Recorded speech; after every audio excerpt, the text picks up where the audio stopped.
juga efektif banget untuk ngasih tahu bagaimana caranya. Jadi kalau kita ibu-ibu, banyak tuh SOP-nya.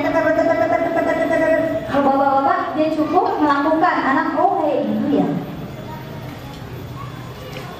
Kalau kita nanti kamu gini.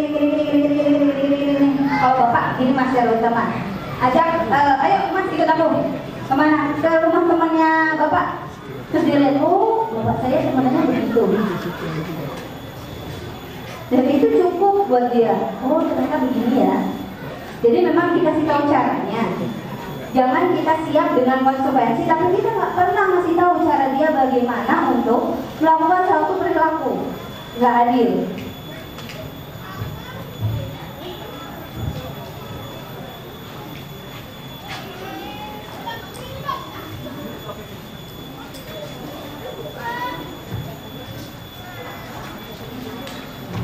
Bu, bisa dikasih link ya, biar bisa tahu yang di bawah. Yang utama dia mungkin karena perlakuan agresifnya terhadap teman, kemudian dia mendapat teman atau konsekuensinya ya.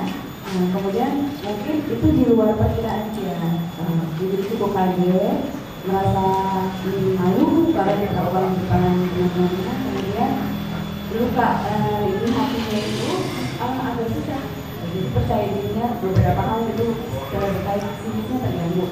Itu yang mungkin saya mohon dari Tuhan bagaimana mengembalikan trauma dan terkait secara stabil gitu. Oke, ya bahasan tentang konsekuensi memang menjadi tantangan guru di kelas untuk ini konsekuensi jangan sampai membuat anak malu. Kenapa? Kalau sudah malu, dia akan merasa bahwa yang saya lakukan itu jelek dan saya jelek. Saya melakukan perilaku yang buruk dan saya buruk. Biasa anak malu untuk menghadapi lingkungan di mana dia pernah. Dia pernah di situ nendang temennya gitu, kemudian dia dihukum, kemudian hukumnya di depan orang banyak, dan akhirnya dia malu. Yang terluka bukan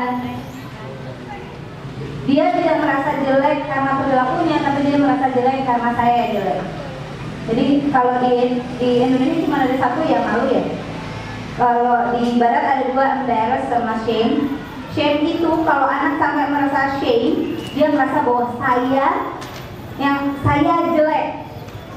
Jadi nggak peduli dia pernah melakukan yang baik, kalau dia sudah merasa shame, pasti saya jelek. Dan itu yang bahaya sebenarnya. Kalau embarrass, dia udah tahu ya yang saya lakukan salah, tapi bukan berarti saya orang jahat, orang jelek.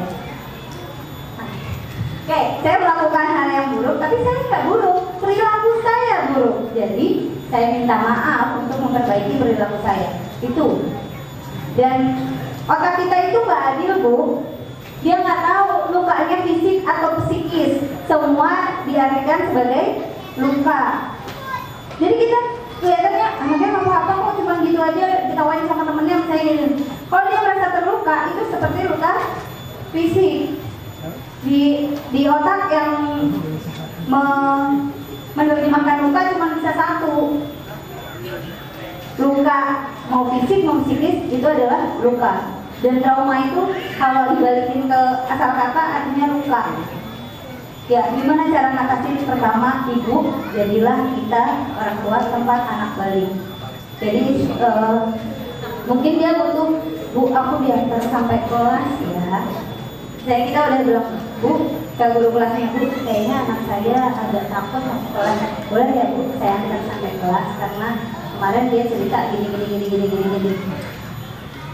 Walaupun tempat itu pernah menjadi tempat yang aman buat dia, ketika dari mengalami kejadian tempat itu menjadi tempat yang tidak aman buat saya.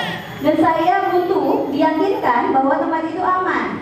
Caranya, yang paling gampang, yang paling sering membuat saya aman siapa? Ibu saya atau bapak saya bawa. Atau tapi kita diskusi dulu sama gurunya karena di sini ada aturan kan nganternya sampai gerbang. Ya, saya rasa anak ini butuh ya Bu, saya antar sampai ini aja. Tapi saya nggak tunggu info. Ya, kalau kita sudah diskusikan sama